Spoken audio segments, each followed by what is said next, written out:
Welcome to episode 72 of the Camerosity Podcast, the world's nerdiest film photography podcast. My name is Mike Ekman, and we are back with another exciting episode. For the first time in almost 2 months, the entire gang is here all at once. It has been an exciting week in the film community with the official release of the Pentax 17 35mm half-frame camera and Bellamy Hunt's video preview of the upcoming Rollei 35 AF camera. While both of these cameras elicited a ton of opinions on the interwebs, they are not the only new film cameras to get excited about in 2024.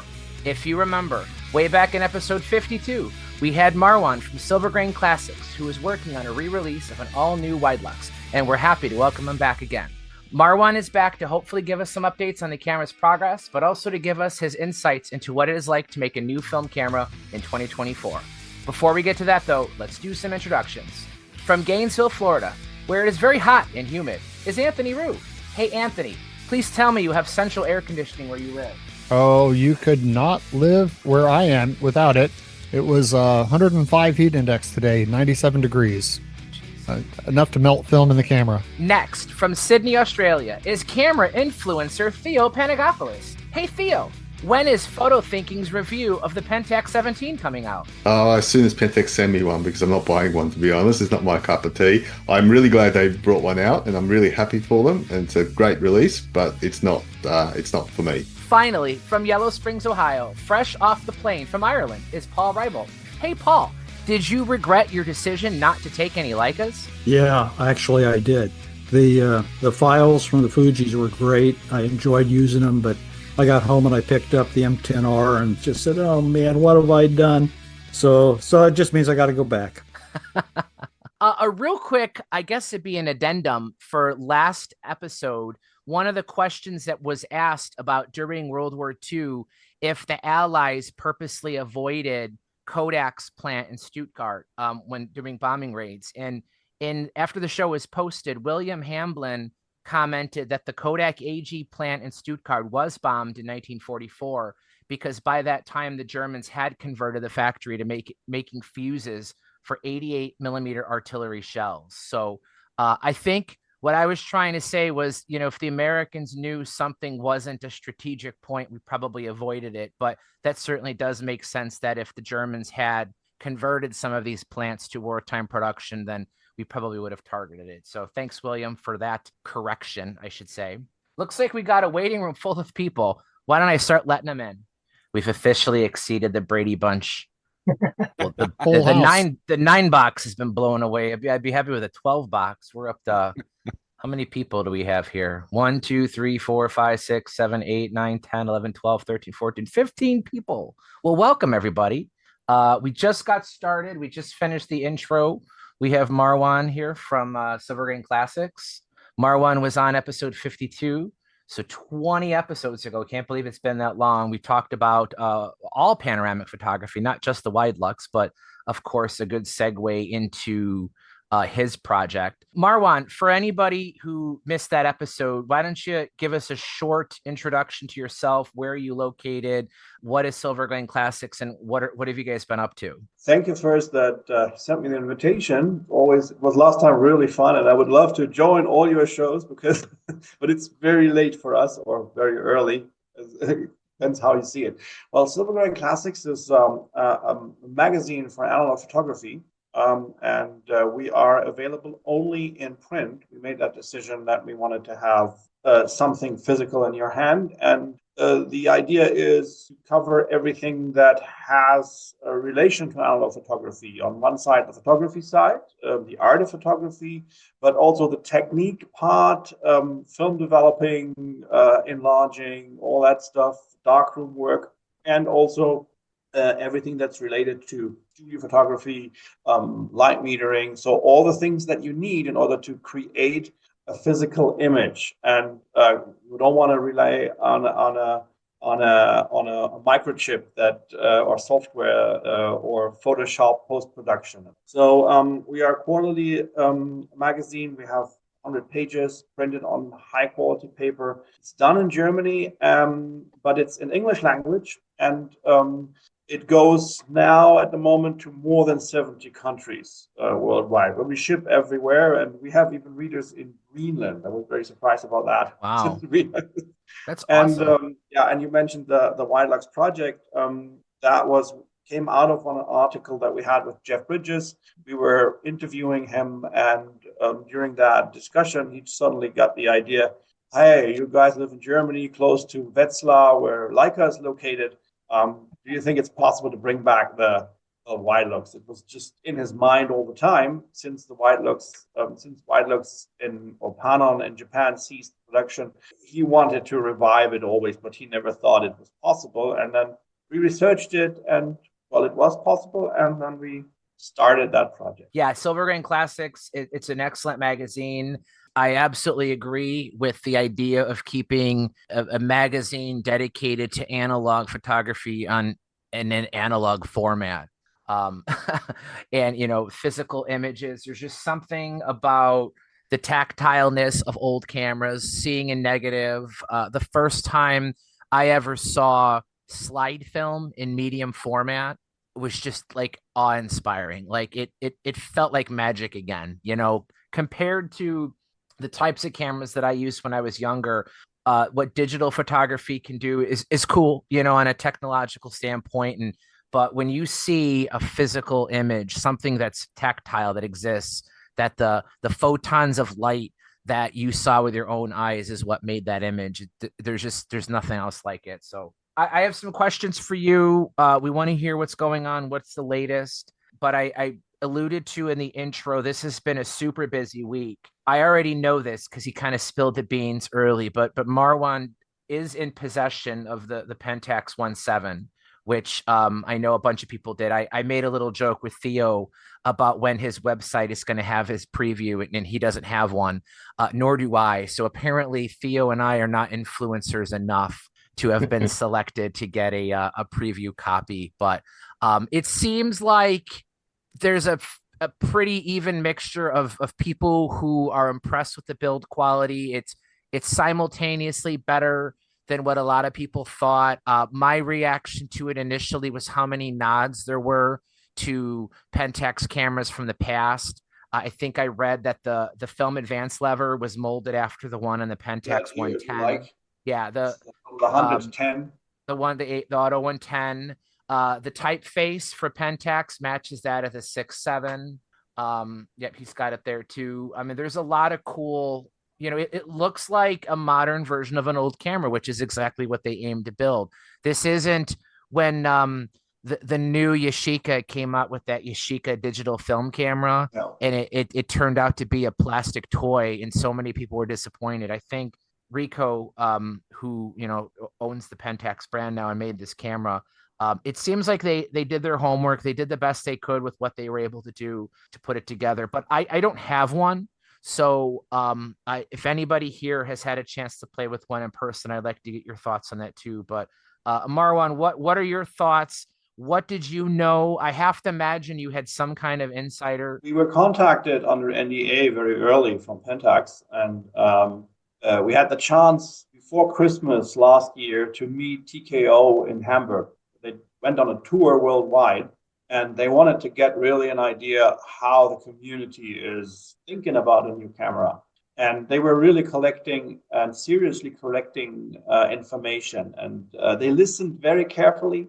And they had a lot of limits, technological limits, because their entire know-how about how to build a camera was totally gone, especially building an analog camera that has a film advance. It's just, so they had different ideas, and they just also the economic part is also very important. Just to do something like that is also a risk. So the ideas they had were really they had big ambitions, and I have to say, when I got the first prototype, first I thought we'll get some kind of plastic thing with kind of like a lomography, a little bit above lomography.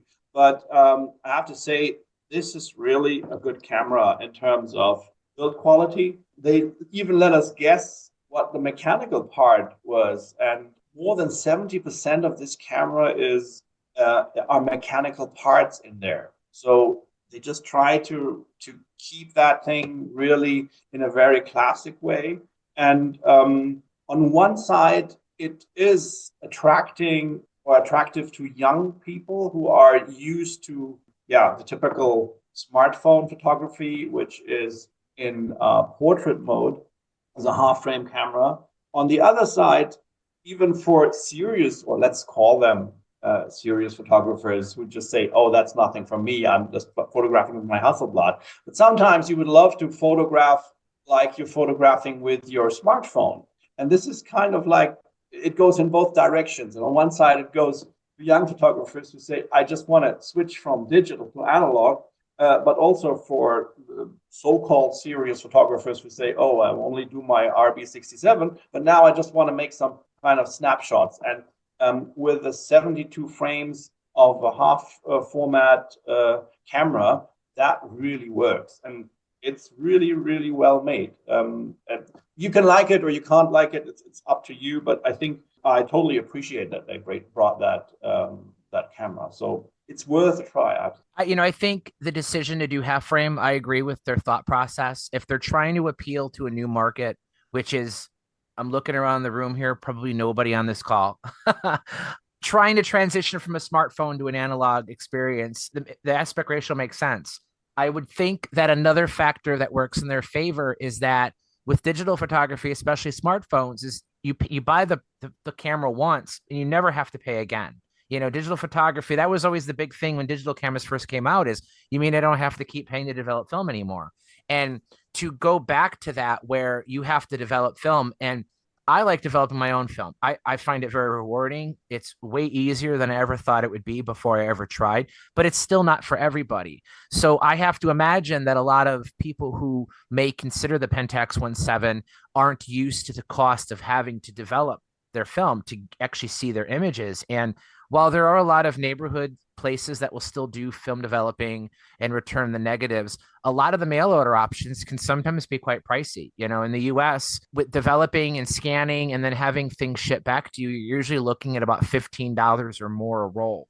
So you're kind of back to why the Olympus pen first became popular in Japan in 1959 was the economy. Film was super expensive back then. And for a lot of people, 36 exposures for what you had to pay to develop it was a lot of money. So if you could get twice that, it helps with the economy. And I think that that's true again. This is the third trip around the sun for half frame.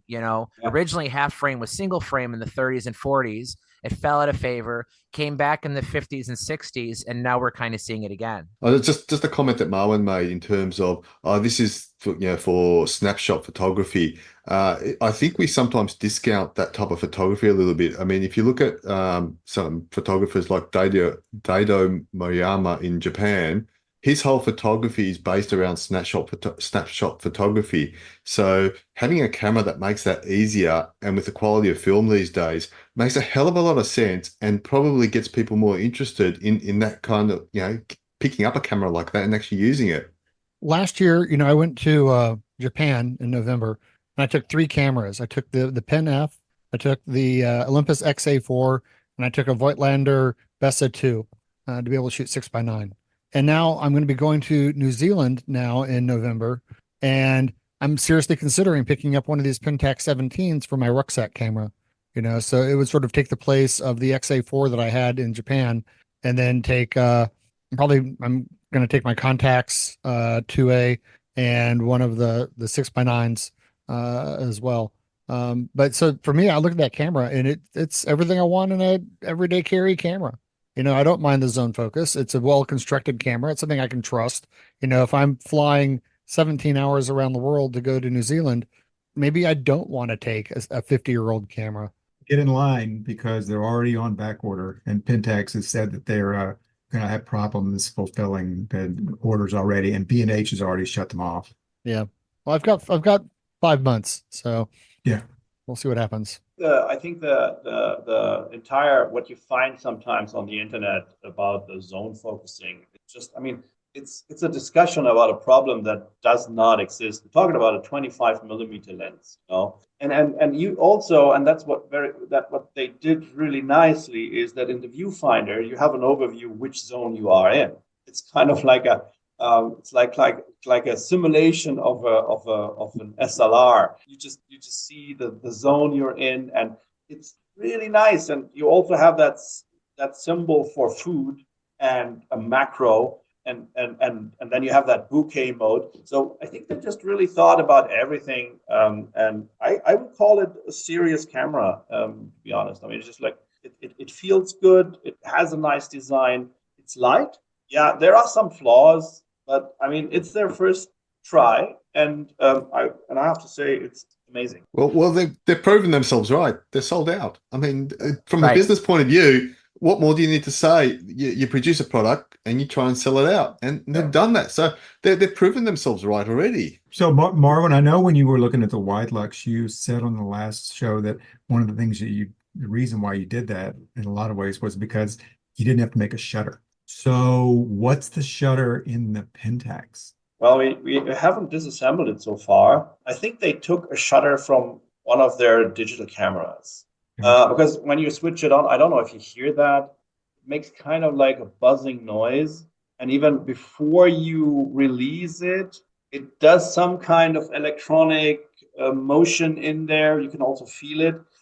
It's a little bit different than the cameras I had in there. So I can't really tell you how they technically did it, but it's definitely none of these leaf shutters that I know or other shutter blades. It sounds more like the shutter of a digital camera system. I think the sound it makes just before you press, from what I've read, and as I said, I've not handled this camera. Is that where it moves the lens into the zone electronically that you've selected? Well, the zone itself, you can see that the moment you turn, the zone is the lens is positioned in there mechanically. So Mechanically, that's okay. what I see here, but it's very difficult to say because everything is very compact in there. And when we were there when we met with TKO, they didn't really tell us the technical details in there. I don't know if they didn't want to tell us. The problem was also a little bit the language barrier. Presentation, we had to guess a little bit what's going on because his English was very, very limited, and so but it's a really nice person, and you just notice how passionate he went into the design, and he was talking about all the design features. So I had the feeling that was a product that was designed with a lot of thoughts, with a lot of love for the subject itself, and passion. It was just kind of like you had. I was also like these kind of, when they do these Japanese blades or whatever. It was really, it was definitely something. It was a convincing show for me. It was none of these kind of like when they just get the new Sony R whatever. It was really kind of like an honest thing. You could feel that they have the fear of failing, but they are willing to take that risk because they believe in it. And even if they're going to fail, they will say, we tried it. And that the company also gave them a lot of credit to do it. It's just kind of like, okay, let's try it. And I like that pioneering attitude. That was really nice. And that adds whatever you see in this camera. I mean, there are some flaws, like, for example, the battery compartment you have here. I don't know if you see that. There's here a screw, and when you take that off, the screw is loose. Then you just can replace the battery.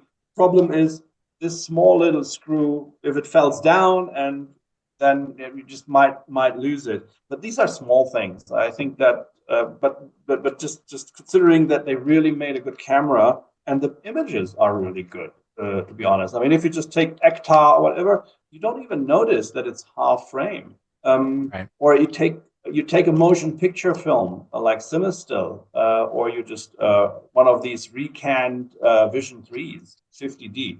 I don't think that you'll see a difference between a standard 35 millimeter format or these four sprocket whole half frame. Well, I think for me, and again, I haven't seen one, but what's impressed me so far is that Pentax said they were going to do this and they did it. In the photography industry, and I'm sure other industries, there have been so many failed Kickstarter, crowdsourced projects, cameras that were coming. This great, remember there was that SLR reflex that was going to have interchangeable mounts. There was going to be a re-release of an Ihagee Soviet SLR, all the Imebacks, which technically came out, but they didn't do anywhere close to what people promised. The Yashica digital film camera was so underperformed from what people thought it was going to be. I mean, Pentax said they were building this camera. They were vague on the specifics, but like you said, Marwan, they knew they could fail, but they still went and did it anyway. They listened to what people were expecting. I love all the vintage nods, like the advanced lever, the filter ring, even is compatible with old filters. There's just so many things that if like little Easter eggs almost, but they also made an attempt to cater to a new market. Because, I mean, let's be honest, if a company wanted to make a new camera for old camera collectors, for one, it would never exist. No one would ever agree on anything. It would be, I mean, these people complain about the price, but a camera for collectors would be astronomically high. And they're even the zone focus, I think having a picture of food, even that little change from the old like single head, 3-head mountain, that we're used to from older cameras.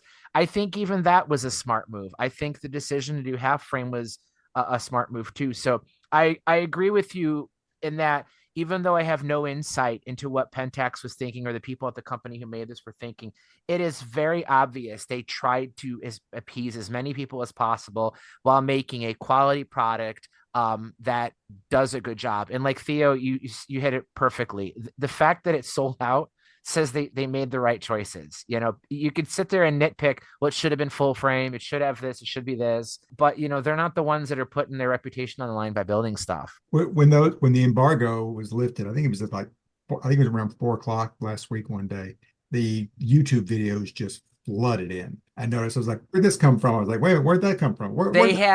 There was a deadline at which they were told to post stuff. Yeah, because Theo and I have a private chat with Hamish from 35MMC, Stephen Dowling from Cosmo. That was very much intentional. Like, they had their articles written, and we, although I hadn't seen the articles, we knew when they were coming. So they had been written for. They had the cameras for weeks and weeks.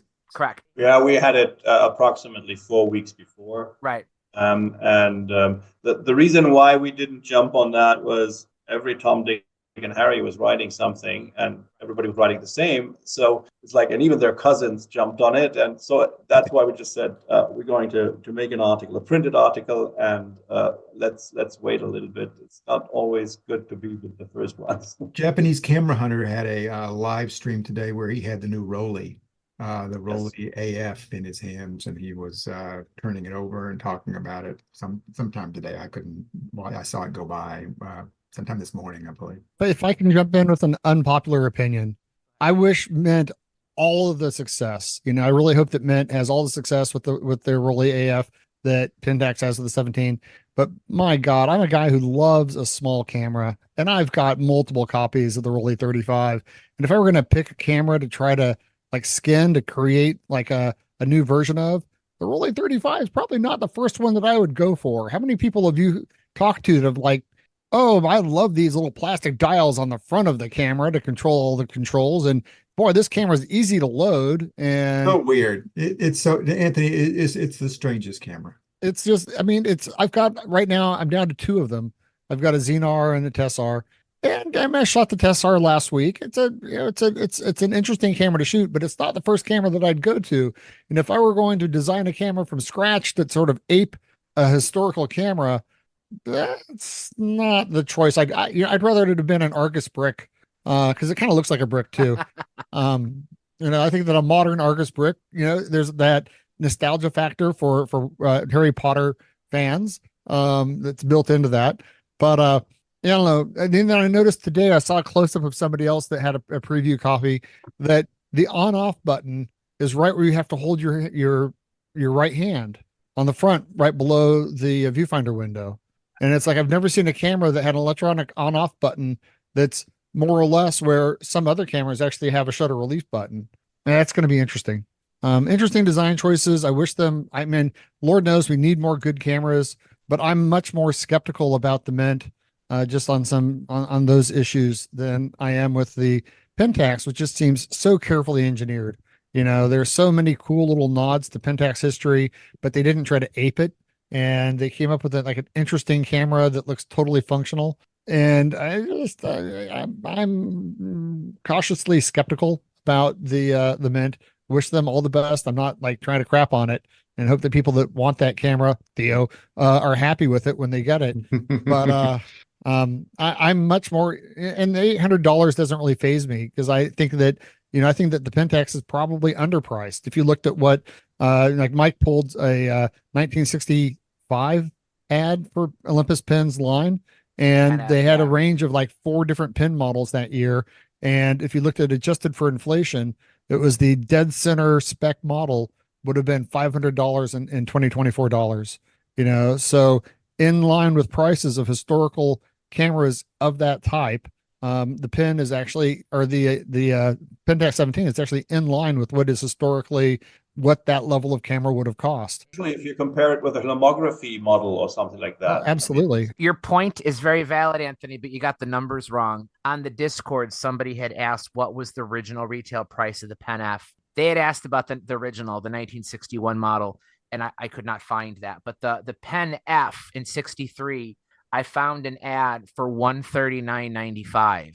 And if you go to the Consumer Price Index's inflation calculator and plug in $139.95 in 1963 dollars and compare that to 2024 dollars, it comes out to $1,445. So, oh yeah, no, it's the second ad. The second ad that had all the other pins on it. right. At the very end, it has this range is available from like $36 to $79. $1,400 is about right for the quality of the Pentax. Right. Yeah, Yeah. absolutely. So I think, you know, Pentax, Ricoh, these are 2 companies that have a great history and a lot of experience in both digital cameras and such. But Mint is, for most people, is really a name in the instant film industry. And while some of their, Kurt had a couple Mint cameras, and I thought they were neat. It wasn't anything that really excited me all that much, because I didn't want to spend too much money on instant film. But this is an ambitious project for them to take on, relaunching the Rollei 35. But I have to admit, I did see Bellamy Hunt's, you know, Japan Camera Hunter, his preview of it, and I did like have a little second toss. It is a lot bigger. It does seem a lot bigger. But I have to imagine that adding autofocus and auto whatever, you know, the electronics in it, that's going to have to take up some space. But they have a very ambitious project ahead of themselves, not only in the technology, but they're aiming for a slightly higher price point. And another thing too is that Pentax aimed the 17 partially towards new photographers, people who maybe have never shot film before. But I would suspect that a lot of younger people at least have heard of the name Pentax. I don't know that there's too many Gen Z or whatever's younger than that. I don't know that the name Rollei or Rollei really resonates with them too. So I'm kind of with you, Anthony, in that I think it's sort of a curious choice, although I am very excited because I absolutely love the Rollei 35. But I wanted to kind of, sorry to keep coming back to Marwan, but I have to imagine that you have some thoughts on this camera too. well, I haven't seen one so far, I have to say. What we know, or I don't know if it's I can't really 100% prove it, but the name Rollei has nothing to do with the real manufacturer anymore. Right. Yeah. In Braunschweig, where they did the Rollei 35 and where they did also the Rollei Flex. This company still exists, by the way.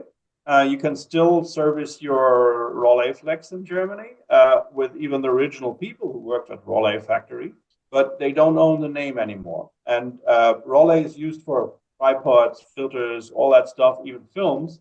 And I think they also licensed that name to Mint. At the end of the day, we have to see it. I mean, it would be unfair really to say something bad or about this. I mean, it's definitely, I know myself how challenging it is to make a camera. So if they do it with autofocus and electronics and stuff like that, maybe in Hong Kong they have better possibilities for this. I just so that you guys are aware, I do know a little bit about what Gary has been doing with the Rollei 35AF. I've been involved with Mint over the years from an instant film perspective. I've tested a lot of pre-tested their cameras and done photos for them prior to them being released and all that sort of thing.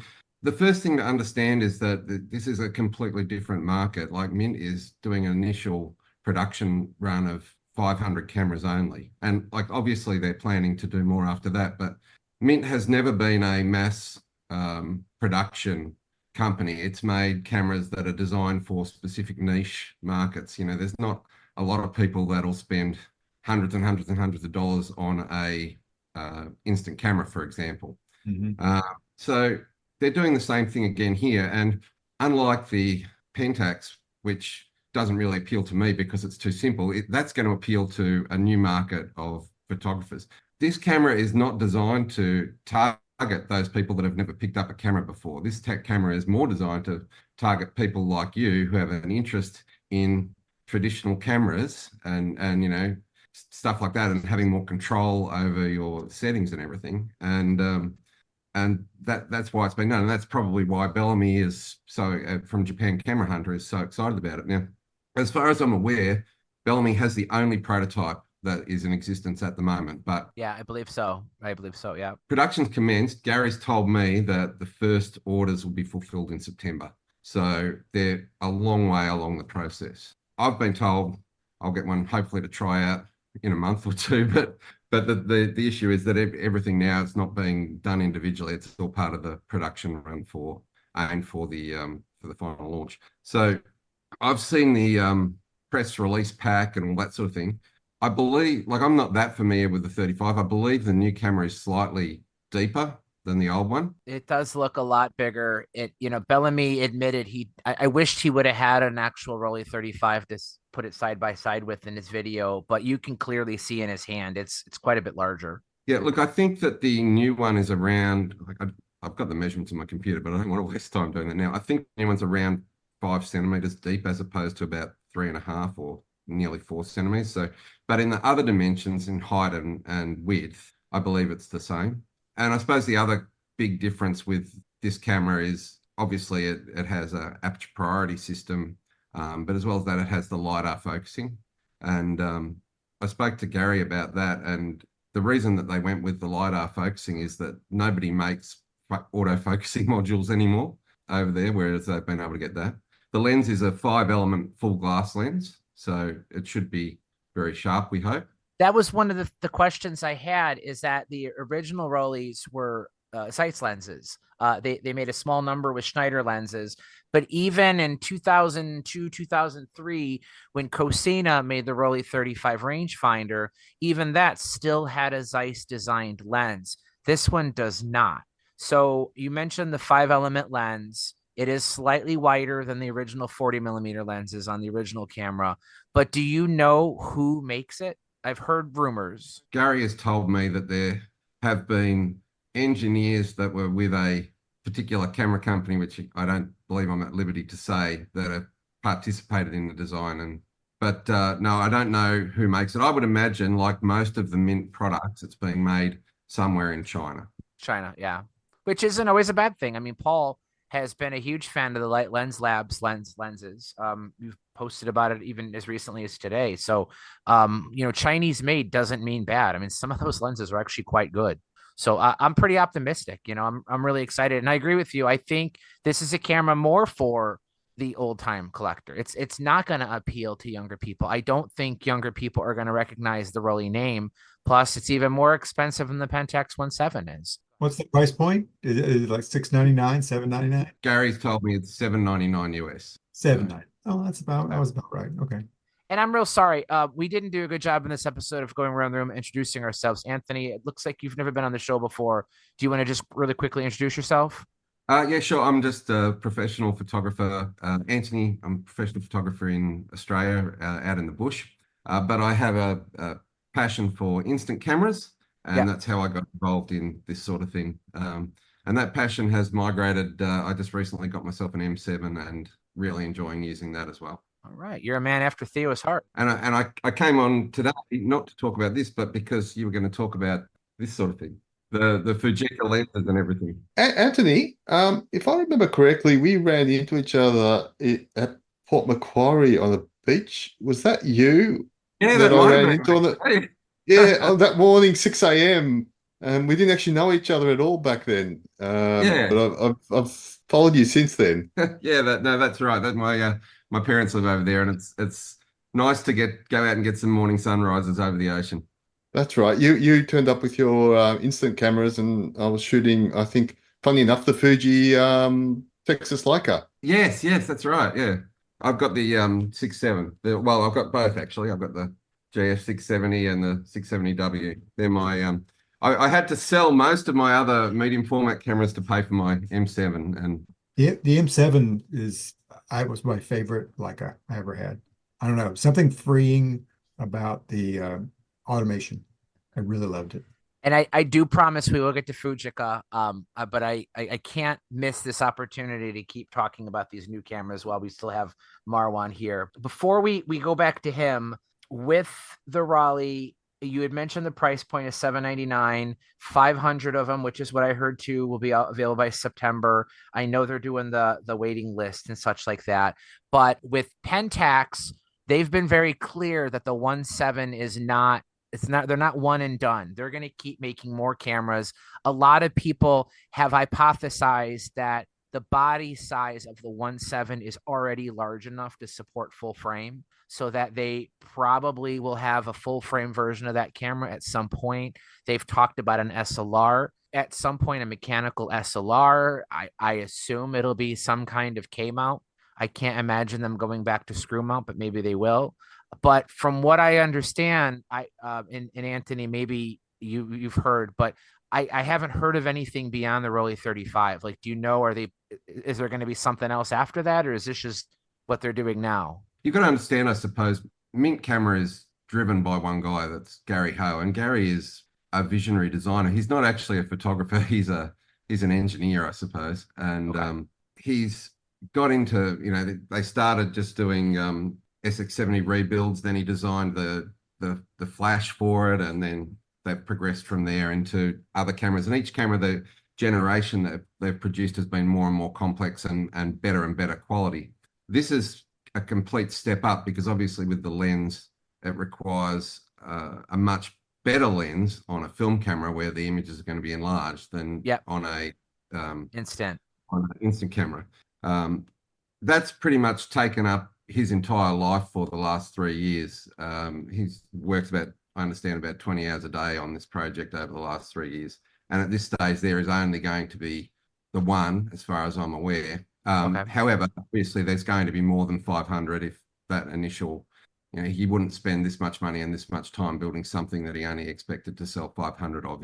He's Sure. obviously hoping that it will be successful and that there'll be a lot more demand for it. But like the other Mint cameras, I would imagine that there will just be the one model for some time. He's never, as far as I'm aware, released a camera and then had a similar upgrade of a similar camera. It's always been one model, and then he's moved on to the next challenge, which has been, another model. So no Rollei SL35 reboot, No, I don't believe so. Like, which would probably be smart. Mike, only the 126 Rollei. Okay, there you go. Yeah. I have to contain myself and not go too far off topic here. I'm personally more excited for the Rollei than I am the Pentax 1.7. Although I do love what Pentax is doing, but I'm gonna have to draw the line somewhere. I cannot purchase every single new thing that comes out. But I do really hope that once they get through the first 500, because I'm sure that MikeEckman.com and the Camerosity podcast still doesn't rank high enough on the influencer scale to get a early adopter status.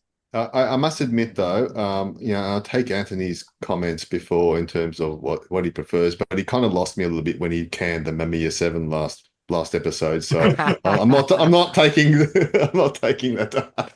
I'm very excited about it. Sorry, Anthony, but I'm very excited about it. It's right in the wheelhouse of what I want. It's going to be a compact. It's going to be something that you can use. You've got manual controls over it. It's got autofocus, which is a huge upgrade to what the old one was. And I love using the old one.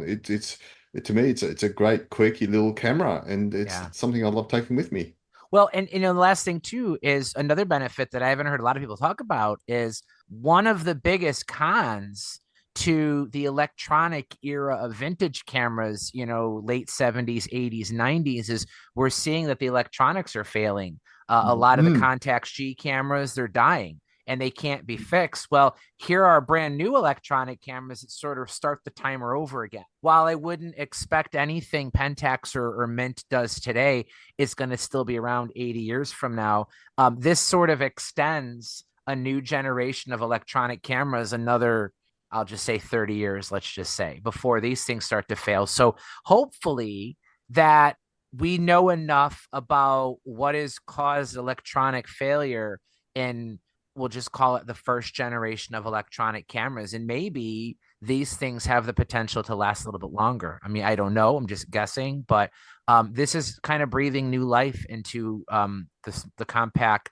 electronic cameras. Mike, and all of this rush to talk about new cameras, though, honestly, there's only one new camera that I'm truly excited for, and that's the new Widelux. Well, I agree too, but it would be nice if we had somebody here that could talk about that, because I would really love to hear more about that, because of everything. That's like the professional tool that I am interested in picking up, that I would sell cameras to be able to buy. He would. And where can we find someone? If only. Come on, Marwan. You want one just like this, right? I was going to go around, and we do have some people here. We didn't introduce a lot of people. Patrick Rapps is back. Pat Casey's back. Bill Pinkham's back. AJ's back. Daniel Belmas is back. Mark's here. John Frank, I don't recognize your name. Have you been on the show before? No, this is my first time. Well, welcome, John. You want to quickly introduce yourself? Yeah, sure. I have been listening to your podcast for a while, past couple of months. Thank you. I lived in West Africa for a while with an NGO as a mechanic for them. And I decided to start film photography in West Africa, having never done it before, developing myself and all of that, just black and white. Awesome. Yeah, I have a Nikon SLR, an FT3, so I guess technically a Nikkor mount. And I have two Canon rangefinders now, a P and a 4SB, partially based on your recommendation. Two of the best ones, yep. And I got a 51.5 Seranar with the 4SB for under $200. And so I felt like I did all right with that. You did very good with that. Yes, for the 1.5 especially. You'll see the lens for that much by itself. Yeah, very well, cool. And the glass is beautiful. It was filled with haze at first. And as a mechanic, I want to work on things and learn more about cameras. I think I will start working on them in the future. But I was like, well, this haze, oh, this is terrible. I thought I had gotten a good price. And then I ended up just disassembling it in the basement at my in-laws' house. And all I had to do was clean it out with some alcohol, and good as gold. Awesome. Well, that's great. I absolutely, I'm glad you're here. I love talking to new people. I do want to get back to you a little bit later. We've already heard from Skip a couple times. And Anthony has spoken to before. So I think we went through the room, but before I promise, I want to go back to the Widelux, but does anybody have any additional comments about the Pentax 1.7 or the Rollei 35 that we haven't yet stated? Or I was at an event yesterday. There's a lot of smaller groups forming, young guys, just getting together to talk about cameras. And they had a yard sale at a place in Tempe, Arizona. And it was all 20 and 30 somethings. And that was one that they were more excited about than the Pentax. There was a lot of conversation. There was 40 people there. Okay. And we were selling things. And I had a few Rolleicords and Rolleiflexes I was selling. And half of the young kids wanted to come pick it up. He goes, oh, this is a Rollei. I didn't have a 35. But they were very excited about it. Well, that's cool. I'm excited too. I think everybody should be excited. And I don't want to go down this wormhole of all the negativity, because there's a crap ton of negativity out there. I've seen some really horrible comments, but if you can't appease everybody, you can't make something that's going to make everybody happy. If you can't afford it, you can't afford it. If you would much rather just buy a used camera on eBay and use that, then do that. Like, that's totally fine. But the fact that there's companies out there still wanting to make new stuff and exciting new people, every single time you turn somebody on to film photography, that's a win for our hobby. It's a win for the industry, the community, et cetera, et cetera. And I think it's really, really awesome. So I'm actually amazed that when we do actually have these products released, and then there's all that negativity, and everybody says, not everybody, a whole bunch of people say, "Oh, this camera is not for me. It's terrible. It's a loser," all that kind of stuff. And they expect that every camera that gets released is going to do everything for everybody. That's not the case. What we have here is we've got multiple cameras coming out this year, and in the coming years with the Widelux, and I think someone posted a link of another interesting one as well in the chat here.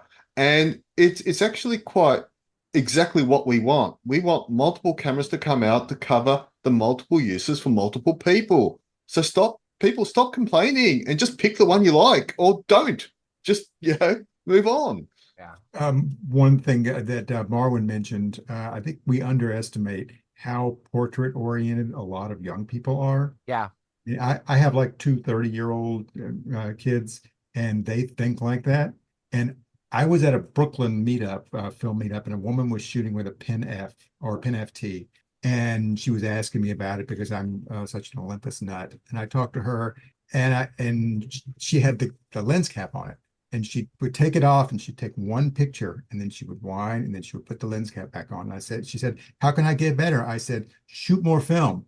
And it's obvious that these people are really frugal, because I think the cost is more than we think, that people are really concerned. And half frame could be the real ticket if people would actually will pick them up. I mean, see what I've got in my hand. There's even an aspect that you have on half frame. When you just let it run through a Fuji Frontier, you get two frames printed at the same time or scanned at the same time.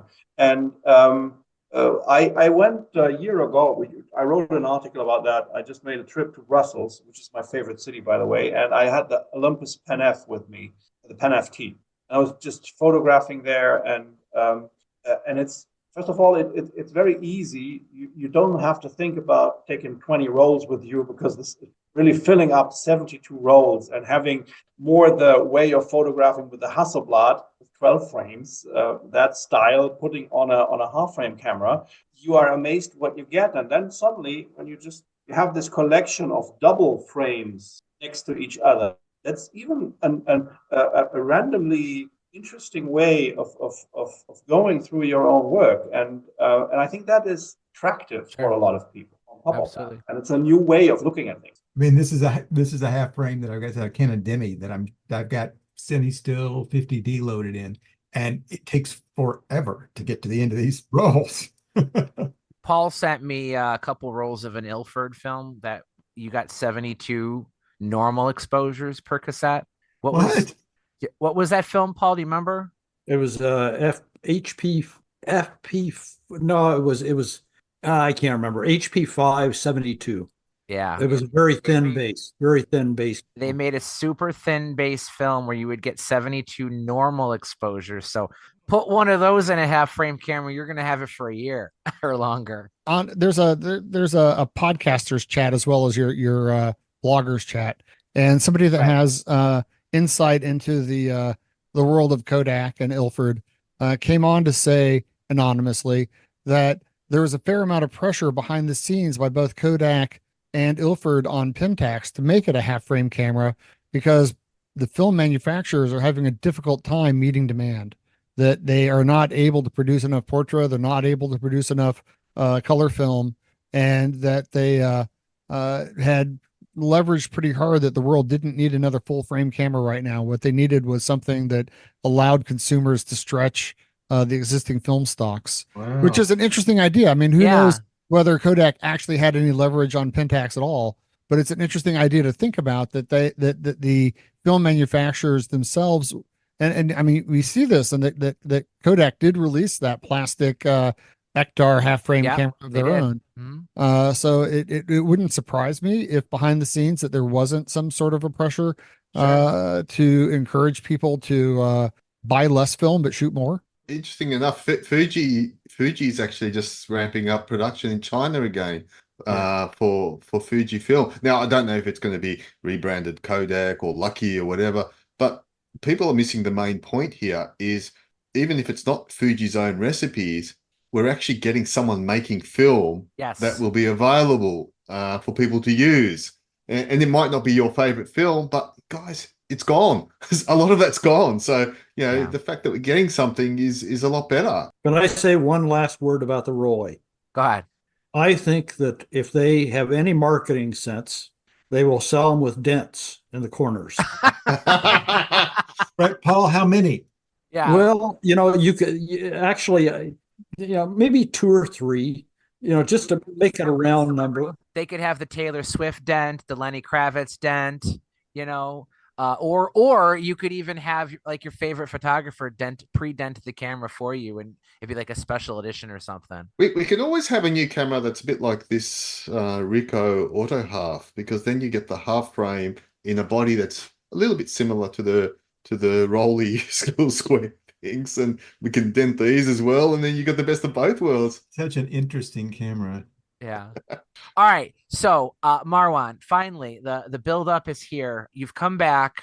We know Silvergrain Classics is redoing the Widelux. Silver Bridges. You have to be very careful. Silvergrain Classics and Silvergrain Publishing. We are the magazine, but the same people or parts of our magazine part, we founded together the company with Jeff Bridges and his wife Susan. Okay. So the company's called Silver Bridges. Silver Bridges. Okay. So we're sure that you have the preview samples out to Anthony, Theo, and I and Paul, right? Like that's on the way. Do you need a shipping address?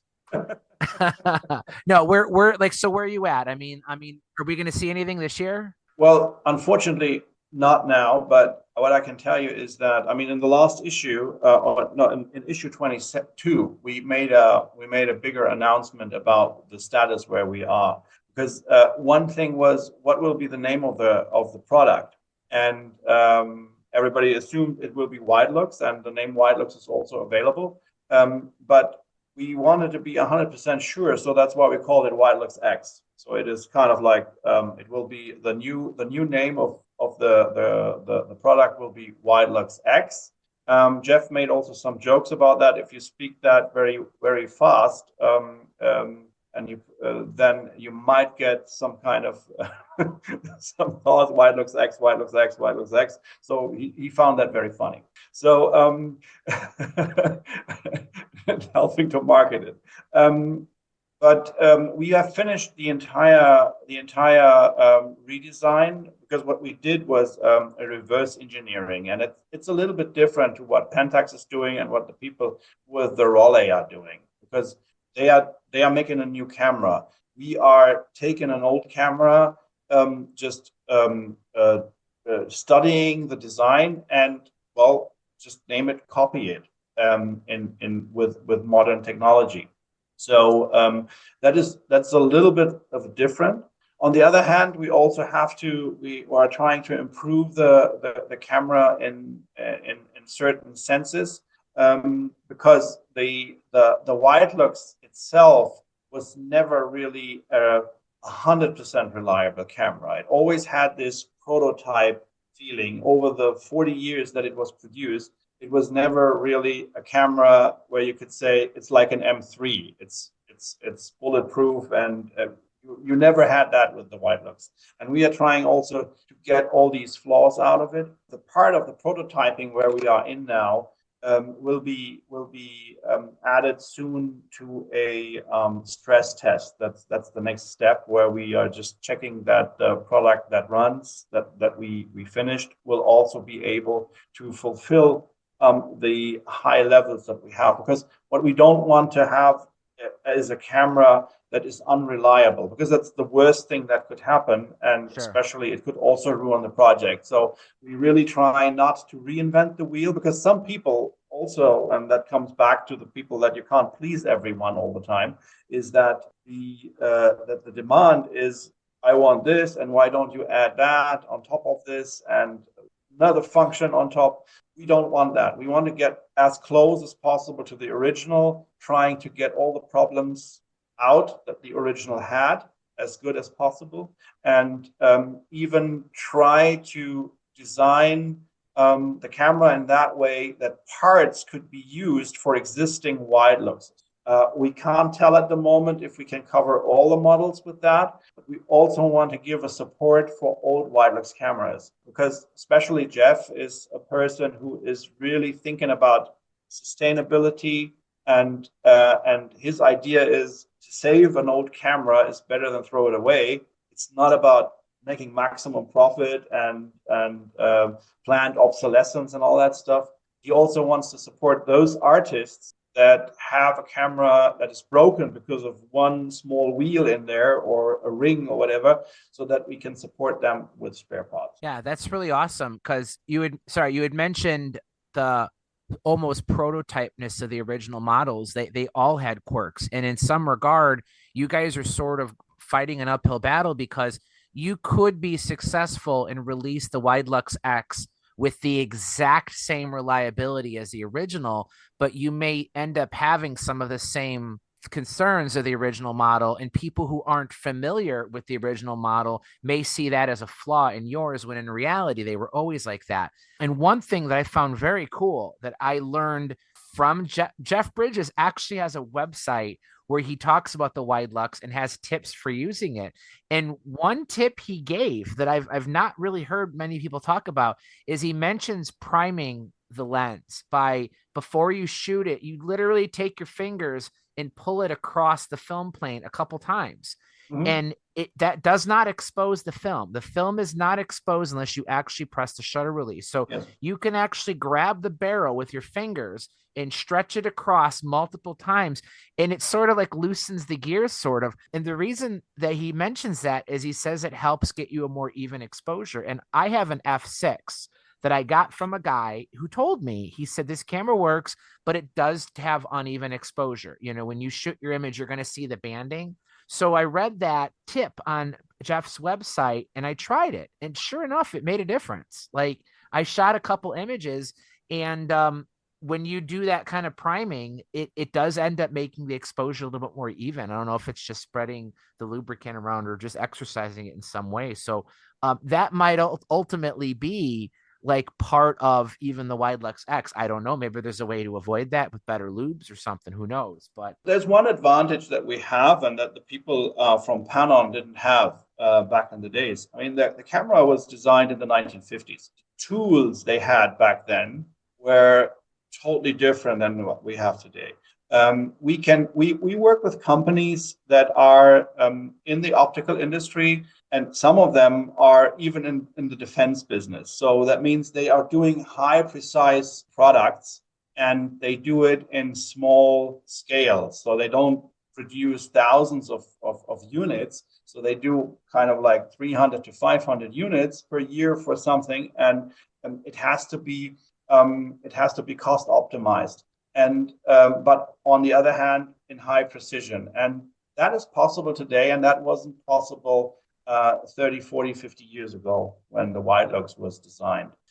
We noticed that the Wideluxes we disassembled in order to study the camera, that from the same production year, or cameras that were very close in serial numbers, differ extremely.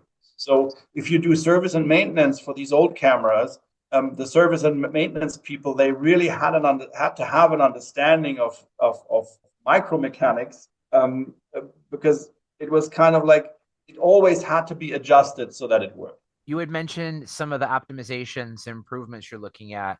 I believe in the last episode you had spoken about the viewfinder, that there was an opportunity to make that a little bit better. Yes, because we made a joke about it. It's a guest finder. It's not really a viewfinder. So real quick, I'll just go through the specs. Still 3 shutter speeds, right?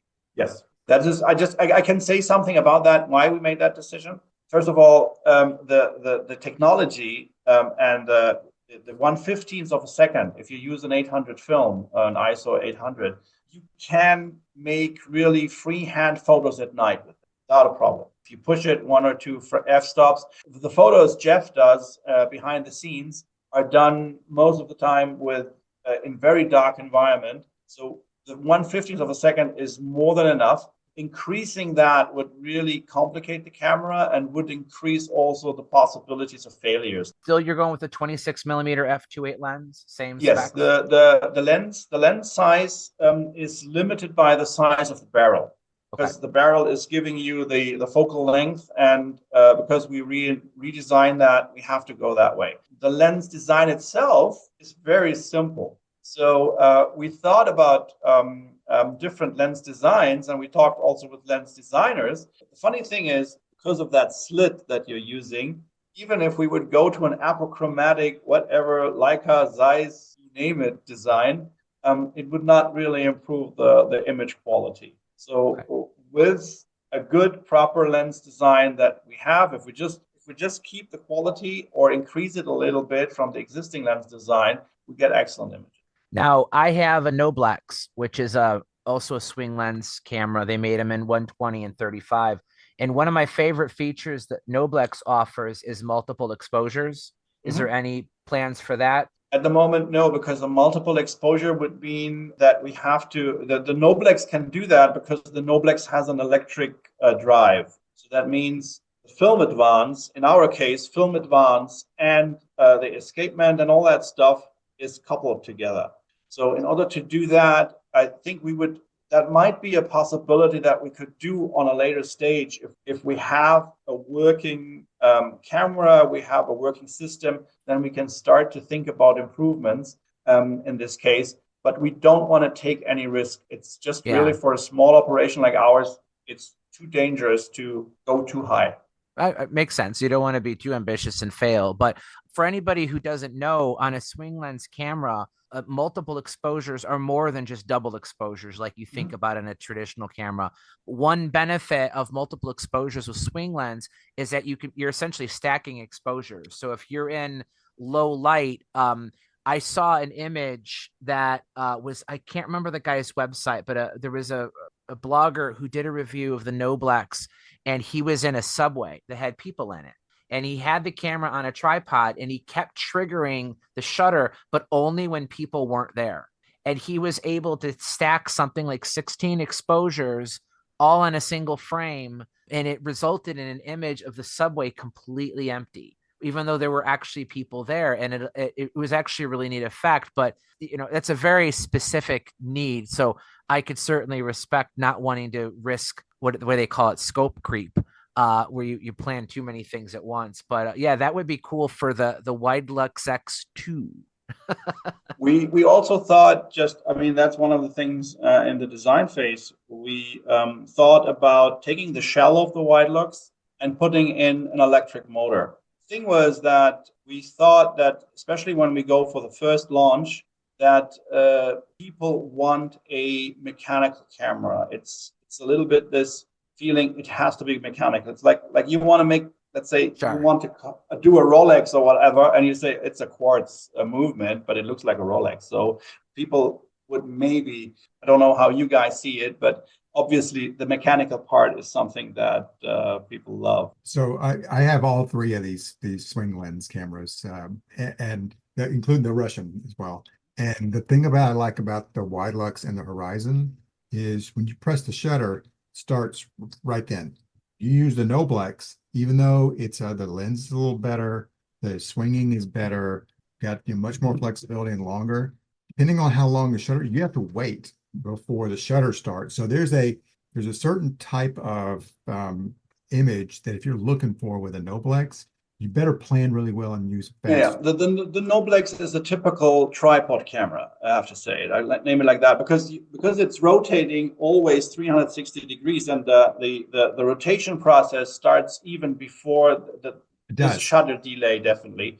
And they did that because they wanted to have an extremely even rotation. That's why they accelerate the entire thing. It's a design choice, but yeah, we just the way this project lives definitely from Jeff's kind of like character. He loves this. I want to shoot he's more like the Henri Cartier-Bresson. Instead of using a Leica M3, he's using the Widelux, and it has to go immediately. And that's not possible for Noblex. There's a guy on Facebook. His last name is Gray. I can't think of his name. William Gray. He uses it on sets like Jeff Bridges does now. He works for indie films and things, and he wanted it closer focusing, and so he's got chart pack tape on the film rails. Mm-hmm. He puts 2 layers of thin graphic tape on the film rails, so it raises the film up like a quarter, by half a millimeter or a millimeter. And so he could get right next to somebody, which you can't do with the regular Widelux because it's a fixed focus lens at 11 feet. And so there's no way to get close, but you can wrap tape on you can do it on all these cameras. You can you can push the film away from the lens and get close focus, sacrificing discussing with the filter manufacturer here in Germany the possibility of lenses to put in front. So what some people did, they used contact lenses and put them on front of the Widelux lens. When I had my Noblex serviced, I sent the guy, or I guess I had him mount me a +1 diopter in a Noblex filter that I can fit on. But there's a guy in Australia that also makes replacements for We're in talks with him. yeah, the Orkin, right? Gary, or yeah, he's making, but the Noblex had those as well. They had from 3 all the way down to half that were custom made by a lot of people, by opticians, and I had a guy make me one. I haven't put it in yet. No, but there are possibilities to get closer, and especially we also want to offer a set of filters and lenses for the camera. So there will be also an entire ecosystem around that camera. So it's not just this one thing, and we just make a limited amount of them. The plan is really to have this camera as long as possible as a new model available for photographers in the future. Let's put you to the grindstone. You said not in 2024. I know you can't give a date because a date doesn't exist. No, I can't really. I would love to. So not as a representative of your company, just as an enthusiast who wants to see a new Widelux out there, what would be a time that you would love to see one available by? Like if you could choose. Let me say it like that. People asking me, I want to buy a Widelux. I got a good offer. Should I buy it now? Should I wait? Well, we cannot deliver this immediately. That's not a secret. Sure, of course. What I would say, look, if this is a real good offer, get that camera and buy it. Or if you can't wait and you want to experiment with this type of camera, just get a Horizon first for a small amount of money. You will love it. It's nice. Maybe even it's more than enough. Maybe you just say, I don't want to go too much into it because it just does whatever I need. But it is definitely we are definitely in a range that is foreseeable. So let me say it like that. But I don't want to say days or month or whatever, right. But because something comes in between, and you never know if the Russians are coming or whatever, we're here in Europe. So you heard it here, folks, on the Camerosity podcast. Marwan is guaranteeing by Christmas. No, I didn't. No. Didn't say what Christmas. No. Which Christmas? You have no contract with Santa Claus. Mike, sorry, just to interrupt. Could you just let Anthony back in? He's he's stuck in the room. He's stuck in the room. There he is. You can edit this bit out. well, since I'm letting people in, there were a couple other people that joined that I missed. He's not on video, but Brad, are you there? Do you want to say hello? Hey, yeah, my name is Brad. I'm from I live in California now. I've been shooting film on and off since about 15 years ago. And I just learned about the podcast a few weeks ago from Mike Buckens's website. Oh wow! I saw that Marwan was going to be on this episode, and I really wanted to hear what he had to say about the Widelux. So decided to jump on. But I've been on a bus on my way home from work. Don't have the video on. Well, welcome. Awesome to have you here. Please come back. Check out some of the older episodes. Marwan was on episode 52. I was actually in the middle of listening to that episode, waiting for this one to start. Very cool. And I've been working my way through the backlog. Yeah, we have. I think some good ones. I mean, of course, I am a little biased. I've been enjoying it. Yeah. I'll apologize for the rest of them. So, we real quick, we've had a little joke here. Episode 71, we split into 2 pieces. The first part was me, Paul, and Anthony, and then the second piece was Theo, and then a bunch of guests and myself. And which one is going to be more popular? And I must say, it is actually neck and neck. The amount of listens to each episode. So we're clearly, we don't have favorites, but it does seem like everybody who's listened to one is listening to the other. So that's cool. If you haven't listened, listen to the second one. Listen to the second one. The second one was all about Mamiya 7s, and nobody Yeah. really cared. I mean, talk about a dead format. Oh, Yeah. geez. I don't know. I thought the second one was Anthony was much better. I mean, Theo. The second one was much better. You like Theo better. It was fun. I had to go find that one on the like the actual podcast page because it hasn't made it to YouTube yet. You know, that's really sketchy. Yeah, the YouTube integration doesn't work too well, but we're published on pretty much every major platform: Apple, iTunes, Amazon has us, Pandora, iHeartRadio, Google, or you could just go to my website. We have our own Podbean page, so you could find us in a variety of locations. We have a Discord server as such too. So welcome to the show. Please come back. I want to real quick touch upon one thing Skip said.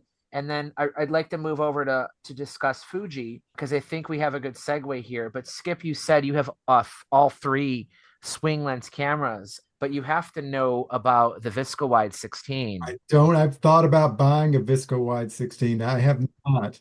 What's fun, it's a 16 millimeter swing lens camera, but the model number is the STD. So if somebody asks you if you have an STD, you can say, yes, I do. But Mike, it was even getting worse last night. I was going down the rabbit hole of pricing all Vistas and Kodak Panoram #1s. And I was like, please don't no, I don't need a giant, 1908 box camera, like please. Yeah. I shot a Panoram once many years ago. It worked, but it was in such poor shape. I had to put the entire thing in a black garbage bag. I literally got one of those real thick 6 mil, like you'd put in a 55 millimeter 55 gallon drum. And I covered the entire thing, and I cut out holes just for the lens, just for the shutter release and the little bar that moves it, just so I could control it, because the camera was such poor shape. There was no way to keep light out other than like doing the entire roll in a garbage bag, but it worked. I was reading the All Vistas shutter management system.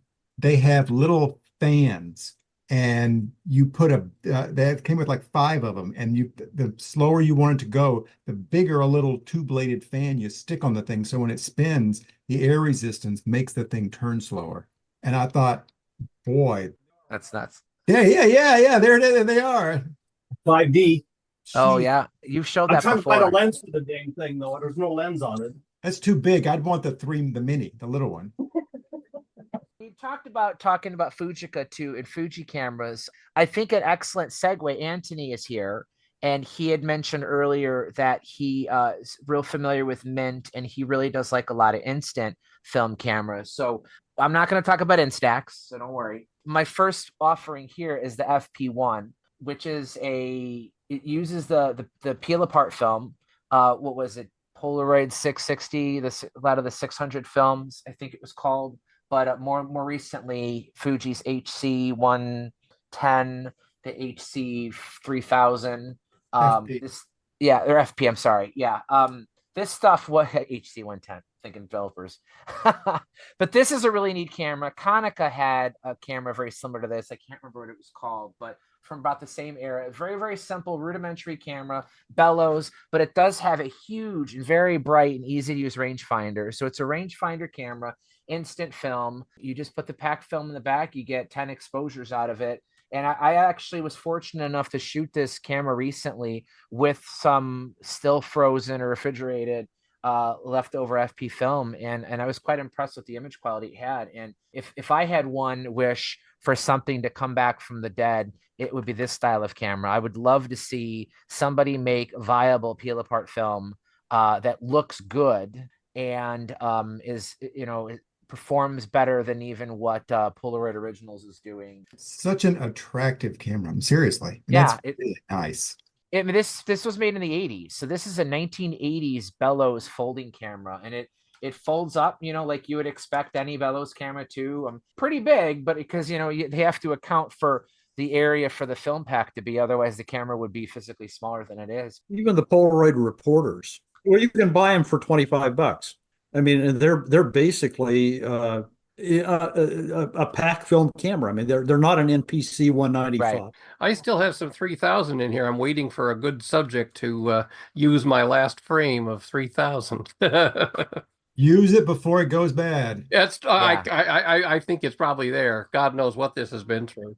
I had a source of the FP 100C, the 100 Silk, and the FP 3000B, all roughly the same age, all stored the exact same way. And unfortunately, by far, the 3000 aged the worst. So, which is usually with negative film, usually black and white has a better chance of surviving. I don't know the science The of it. sensitivity. It could be that, yeah, the sensitivity, because it's an ASA 3000 film. But I got images that were very, very washed out. Just nothing I could do. I would overexpose, and then you would just get nothing. I would underexpose, I'd get just muddiness of nothing. And there was a very narrow, perfect exposure where at least I got an image, but it just didn't look that good. So Patrick, definitely finished that pack. I mean, you get pod failures because the stuff's dried out. Yeah. The 3000 dries out really quick. Something about the chemistry. I got boxes of that along with color of the same age. One pack of 3000 was good. 20 packs just coffee ground. Yeah, I was not pleased with it. Which I mean, I don't care, but for what people are paying for this stuff, if I wouldn't.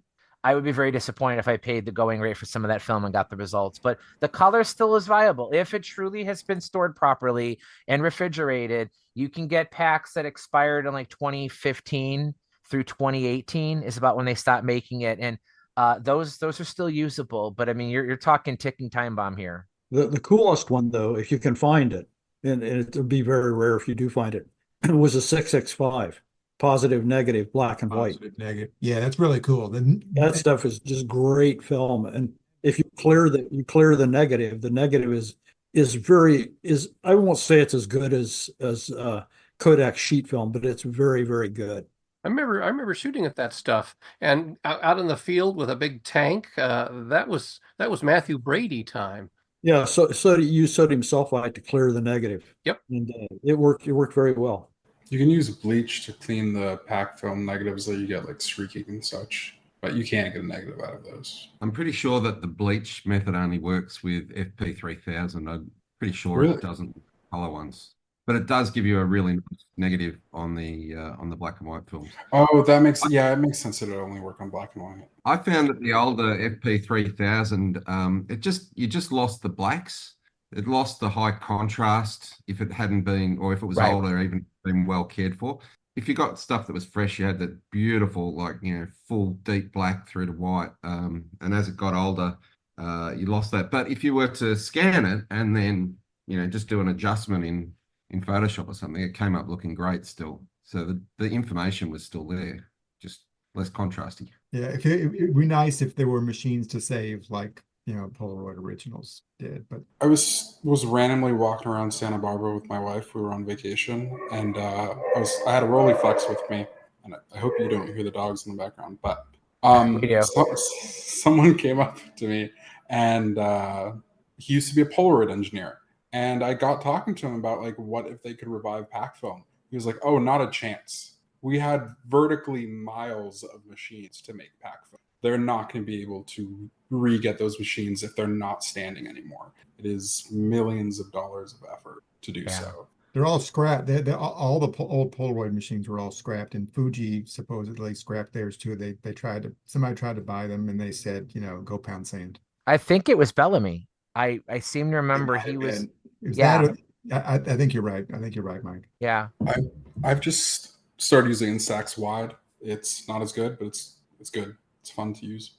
And you can mod a lot of cameras with Instax Wide backs. It's in the other room, but I have a lot of Polaroid 110s modded for Instax Wide. At least you're put into good use. They're so attractive. They're really nice. I like this blue one that I've got. How was it modded? Is that a home kit to mod those ones, or is that? So there's home kits where you can do a 3D printed back for just 4x5 back, and you can put a Lomograph lock on. I've done a custom back, and then I have another custom one from a maker in Singapore that he doesn't sell to America. I just begged him to give me one or to sell me one. And then usually I have like this is a metal 4x5 from Option 8. Right. And so I could put Lomograph lock on that. And I have to adjust the infinity stop, and that's it.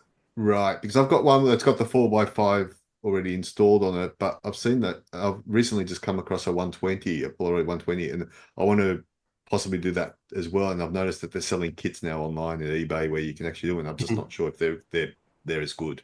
They're not bad. They're usable. The lens on the 110A is fabulous on Polaroid. Isn't that a Yashica lens or a Tomioka? There is a Yashica one.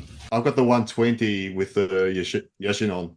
Yeah. For the yeah. 120. I think it's a 127. The one on mine was anyway. The 127s were the same, were the lens that came on the Polaroid MP4 copy cameras. Yeah. So that's probably, they just resourced those lenses and put them on those cameras. And then this one is a Rodenstock. Rodenstock. Okay. But I think the Yashicas were Tomioka lenses. And those were, or at least now they're the ones that fetch the highest dollars for people to get a camera with that quality of a lens already on it. And then you just adapt it for sheet film.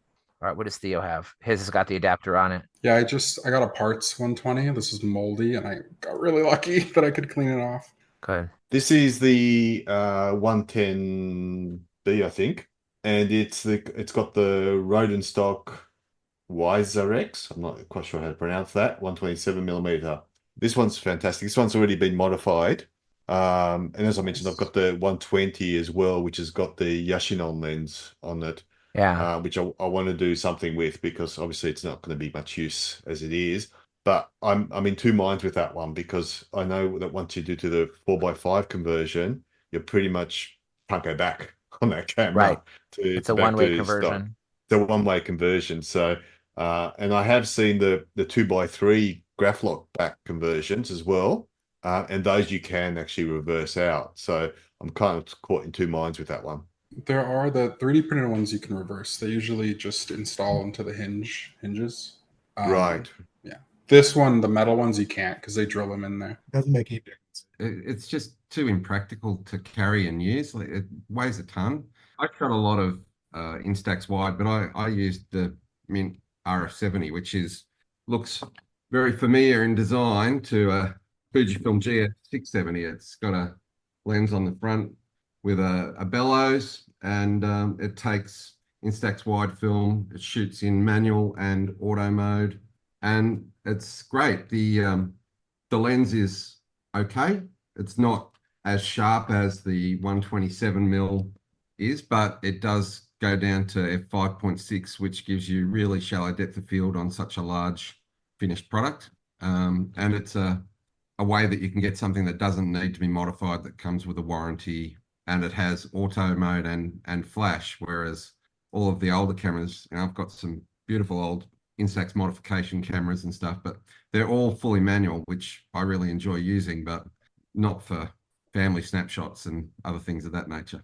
So we know Fuji does a ton, very successful with the Instax, both the wide and the smaller versions. The legendary FP peel apart film was very good, but there was also the ACE system that they had, which was kind of like their version of the SX, what do they call that? Modular film. And Integral. Yeah, that's what it is. So these are pretty neat little cameras too. Kind of reminds me of a Spectra, sort of. Oh, I had two Spectras. They were fabulous. Yeah, so this one's a bellows, but it opens to the side. If I can get it to shut. No, I don't know how to close it. Oh, wait, there you go. So it opens, it swings open like this too. But this was a Kurt camera. It has no value because you can't get film for it. There actually was film in it when I got it, but I took a couple pictures and got nothing at all. The film's gone bad in it, but I like the build quality of it. It in a way, it feels a little bit better than the bellows camera, only because it's a little smaller and just feels a little bit more durable, I guess. But it has a 105mm lens, f14, so all depth of field. All right, I'm done talking about Fuji and Cinefilm. Fuji Ace, I think there's a guy in Hong Kong or Singapore that mods those to take the Instax. Oh, really? Yeah, and he adapted the mod too to go on one of the Kodaks, the Kodak instant films. Wow. And you can use the Instax on those with his adapter. He doesn't sell them. You have to message him and he'll send you one, I guess. He's on Instagram. There's a gal there who talks about it, and it's really fascinating. But that Fuji Ace is like his thing, or was his thing. Aren't those Kodak cameras kind of rare because Eastman bought up a bunch of them when they lost that lawsuit? Or is it because I've actually got one. I thought it might be worth more than you'd guess, but I have boxes of them. Sorry to interrupt, but is it really possible to put Instax in the old Kodak system? Doesn't one go through the front of the film and one the back of the film? Yeah, that's why I'm just. Yeah, while we're talking, I'll try and find his name. But yeah, he's made an adapter to do it, and I'll put it on the message thing if I can find it. Okay. That would be really interesting. On the subject of Instax, Lomography's put out a whole new line. Picked one up just for the hell of try it out. It's pretty interesting what this one takes two sizes. It takes the mini and it takes the square. That looks like a big shot. Yeah, that's what I was thinking. Doesn't it? It has its own flash. It's got its own multi-exposure. It's got a 10-second timer. It can do bulb up to 30 seconds. You can even control EV +1 -1. It's not bad. I mean, for what it is. Does anybody know what the future is for Instax? I mean, everybody talks Well, about we saw a bit of it this week. Anthony, what do you think of the Fuji Instax Wide 400? I'm leading into a bit of an interesting conversation here. Fuji has obviously made the decision that they are not interested in enthusiast users. They're really just interested in people that are taking snapshots. The new camera, the Instax Wide 400, it looks different to the last one, a bit more modern perhaps. It loses several of the very few areas of functionality that the Instax 300 has, such as exposure compensation is gone, and the ability to disable your flash is gone. In return, you get a self-timer, which is very handy because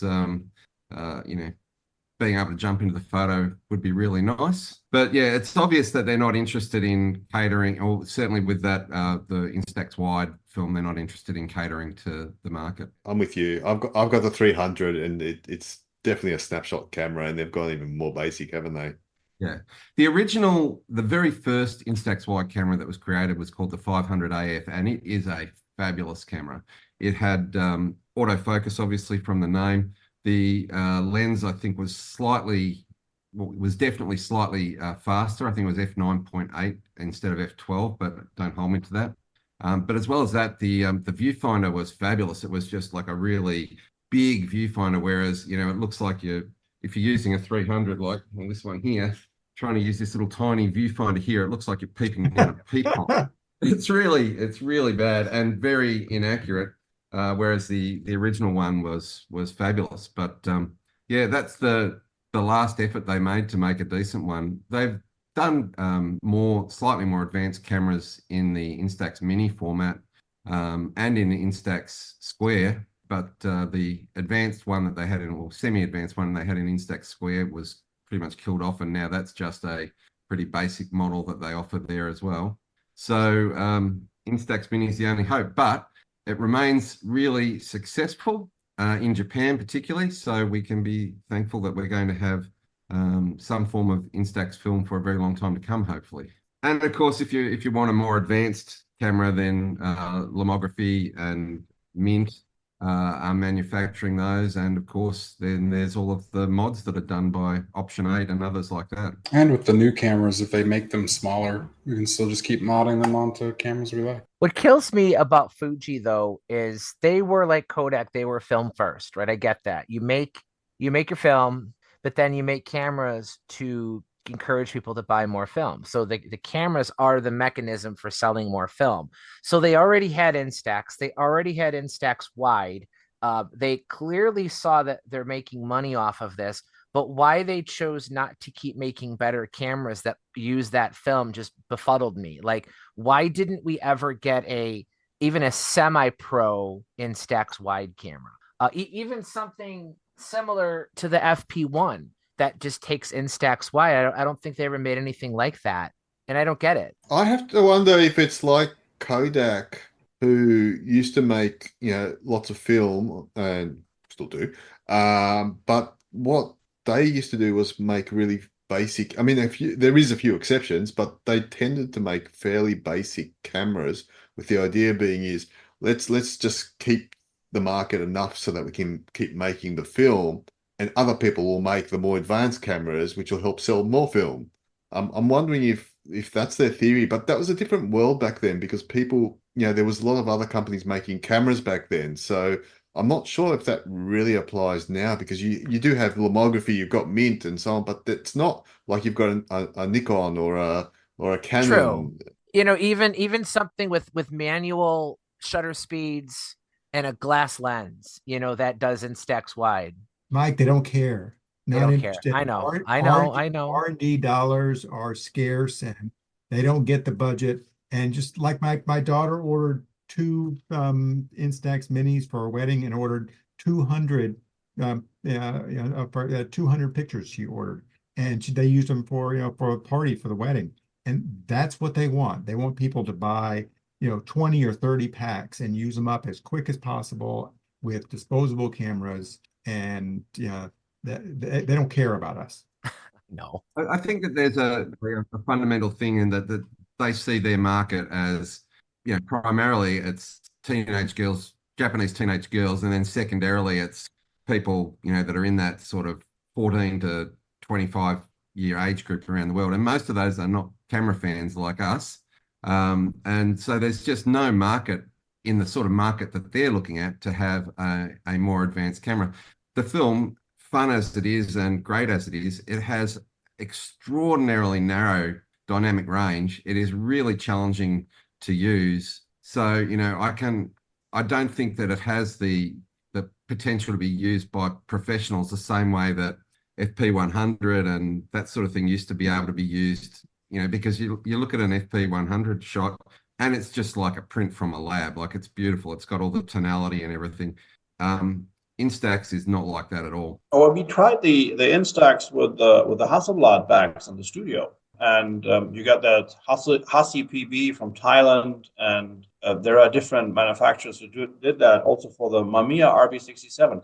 And honestly, in the studio with proper light metering, you're getting excellent results. We were really surprised. We just put it on the drum scanner, and we couldn't believe what we got out of this.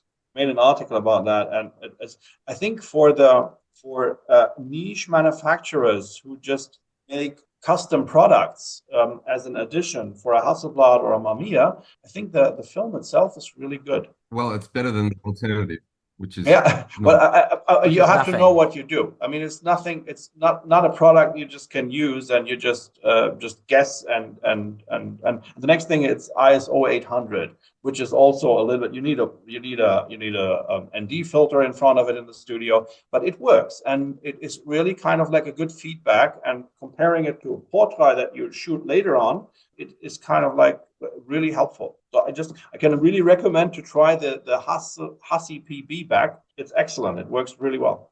So Marwan, with the Widelux coming out at Christmas, as you committed to earlier. No, I never said that. When does the Widelux when does the Instax back on the Widelux come out? He's never going to come back on the show again. No. I don't think, even if somehow someone took that out of context, if anybody takes this show too seriously, that's on yeah, be careful. Yeah, no, Yes, disclaimer, that was a joke. That was a joke. Or we read something on Cosmo, I'm pretty sure. Well, isn't the guy at Reality So Subtle? Didn't he just do a swinging lens big camera, a homemade swing lens camera? I saw something about that. Yeah. What's his name? James something.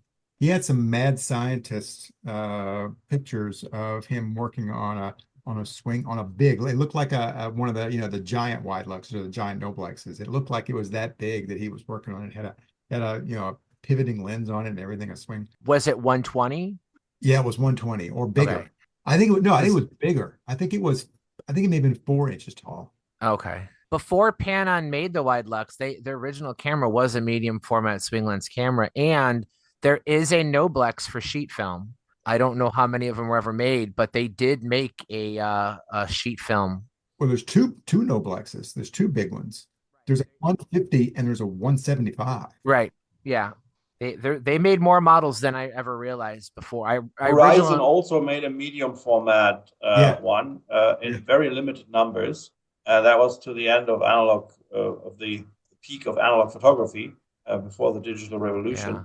But there were also several of those. I hate to be the bad news guy here, but I do want to start winding down. I do have a couple things I wanted to go over real quick from the Discord. Some people asked us questions that we never got an answer to, but I also wanted to just real quick. I realize it's kind of out of context for the show, but for those of you who like camera books, there's a new book.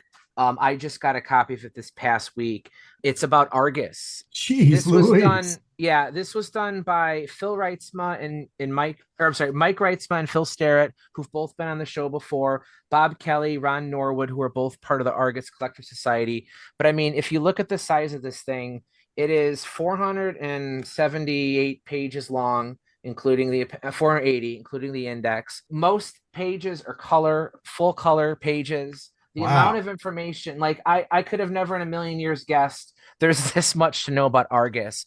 These guys did such an incredible job with this book.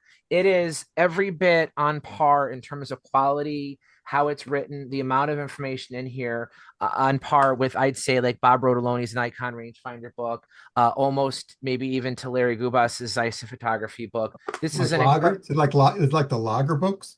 Yeah, I mean it's really well done. I know you guys are on a Zoom call here, but the paper quality is good. Almost every page has an image on it. They got information about like prototypes and stuff, lenses I never knew existed. If you are into Argus or American cameras, this is a must-have. Even if you really don't care too much about Argus, if you just like reading about the history of cameras, it's a great book to have. You can get it straight from Phil. I'll include a link in the show notes. It is $89.95, but in my opinion, that's a bargain considering how much information's in here. It just came out. I got a copy from him. So thank you to those guys. I love books. I have so many here. I don't know what to do with all of them, but I'm really happy to have that one. In the Discord server, real quick, two questions. Somebody named Mig Saro asked a question that nobody was able to come up with an answer to, so I wondered if anybody here knew. But he asked if there are any lenses other than the Japanese-made Pentax CY lenses that can do Ninja Star bokeh. So like where the blades kind of make like almost like a star. I know exactly what he's talking about. I've seen it before, but I have no idea what kind of lenses. Ninja Star bokeh. Ninja Star bokeh. Yeah. Adam Paul used to joke around about duckfoot bokeh. Some of the Kodak Instamatic cameras would make when lens was stopped down, it made almost like a duckfoot kind of. So for people who really like crazy bokeh, sometimes those lenses with the strange aperture blade designs can come up with stuff. So if you're not on the Discord server for the Camerosity podcast, definitely check that out. See if anybody could help him out. And then one other person asked about the Konica Hexar. And I'm surprised because we've talked with this camera before. Paul had talked about how he had gotten a couple from his distributor, and it was his walkabout camera for quite a while, wasn't it, Paul? Yes. Yeah. And I have one here, and I can honestly say, I know we're talking about new point and shoot cameras, but this is I have the accessory flash on it, but this is the best point and shoot camera I've ever used. The lens is a Konica Hexar 35mm f2, which is based off of the Nikkor 35-1.8 from the 50s, the rangefinder lens. It has a very, very similar optical construction, built-in metal hood. The body feels really, really good. It's got a great viewfinder. A lot of people rip on it because the maximum shutter speed is only 1/250th of a second. But really, as long as you're not using super fast films, limit yourself to work with the camera to its strengths. And it takes wonderful pictures. I very much like it. But like any electronic camera from the early 90s, it's a ticking time bomb. At one point, this thing will die. And I won't be able to use it anymore. But for a while, they still work. It's a great camera. Like those are fabulous cameras. Yeah, they really are. The buttons are a little fiddly on them to use. That's the only thing. I don't know. They must have had little tiny Japanese fingers to use those things. The mode buttons, I'll agree with you on, but I mean, the shutter release is fine. Everything else is fabulous. Yeah, and the lens is every bit as good as a Summicron. Very, very good. Yep, absolutely. So great camera there. Somebody asked a question about enlarger lenses, but I feel like that's too deep of a topic for the last minute of this show. Does anybody have any last questions or immediate gas they want to share? Yeah, given that well, the reason I came on was just to talk about a couple of cameras that I have that are beautiful cameras. Like I'm sure we all think our cameras are beautiful, but these really are.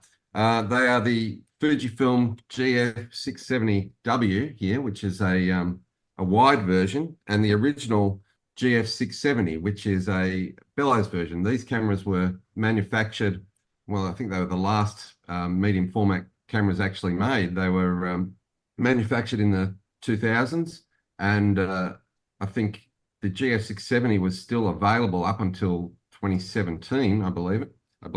It is a dual format camera, 6x6 and 6x7.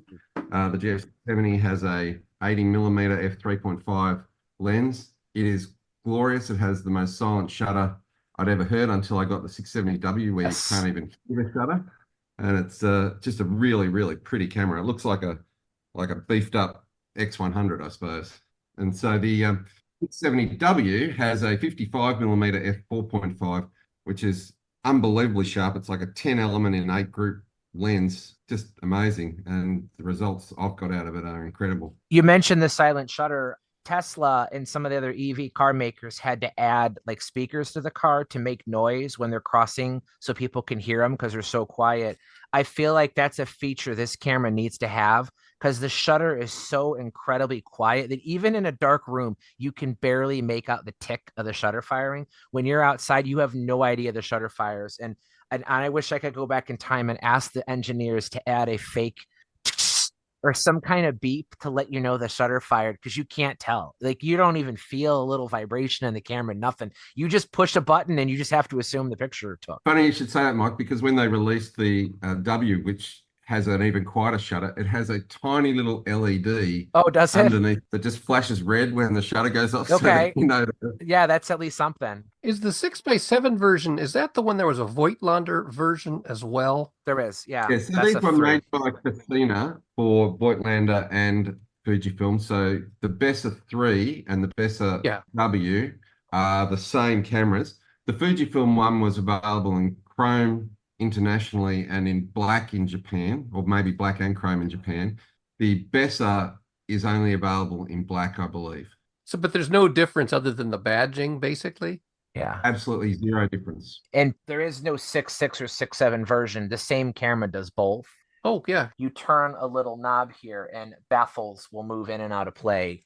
And it'll also adjust the frame counter for that too. So some days you're feeling square and some days you're not. Right. I mean, obviously you can't change it mid-roll, but for Theo, because we all know that he could never in a million years consider having another 6x7 camera besides the Mamiya 7, but he would approve of this camera because he could just shoot it in 6x6 mode and then there'd be no conflict. Oh, look, I mean, it's a great camera and I'd love to have one, but yeah, you can't change lenses on it, so fail. That's true. You don't need to, but you don't need to. Look, the amazing thing about this camera that I find is that it folds up so small, you can literally just take it anywhere. Like it just goes into your bag. It's like, you know, when it's folded up, sure, it's a little bit bigger than an M camera, but not that much bigger. It just goes straight into my bag in a slot that I'd have any. If you consider this camera takes the same size images as this camera does, you know. I was just going to say, I think for the Ninja Star bokeh, some post-war sonar lenses, the Jupiter 8M, and I think some of the Zeiss Opton Contax lenses have that sort of triangular shaped, it's like the aperture stops being round for a moment.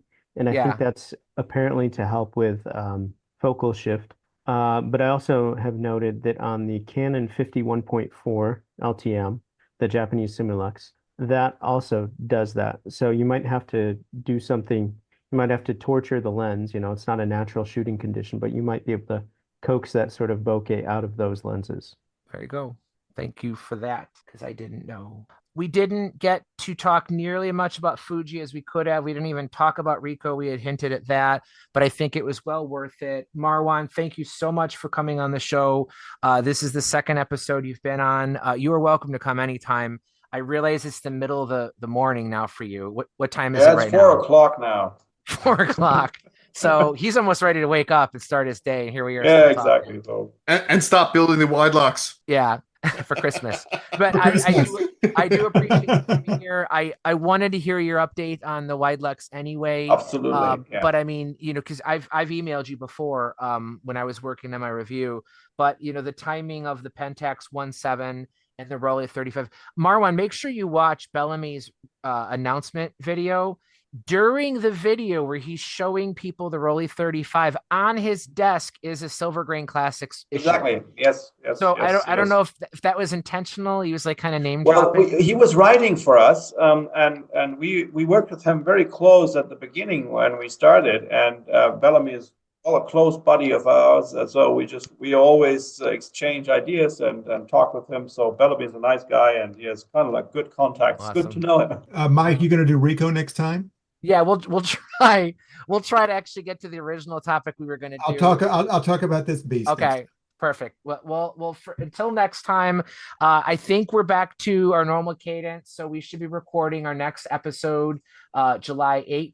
2 weeks. This episode, give us about a week or so before we'll have it out. Marwan, thank you for coming on. Anthony, it's been a pleasure to meet you. John Frank, thank you for coming on the show. Looks like Brad dropped off. He was one of the newbies. For those of you guys who've been on the show before, you know what to expect. So thank you for coming. As always, the topics and discussions on the Camerosity podcast are influenced by you.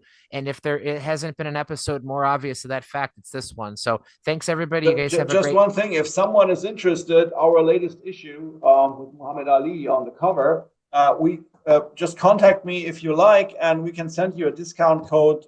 So if you're interested, it's a very cool issue. Give us the discount code and I'll put it in the show notes like we did last time. Okay. All right. You guys have a great night. Thanks, Mike. Take care, everybody. Bye, everybody. Bye, everybody. Good night. Bye, everybody. Thank you.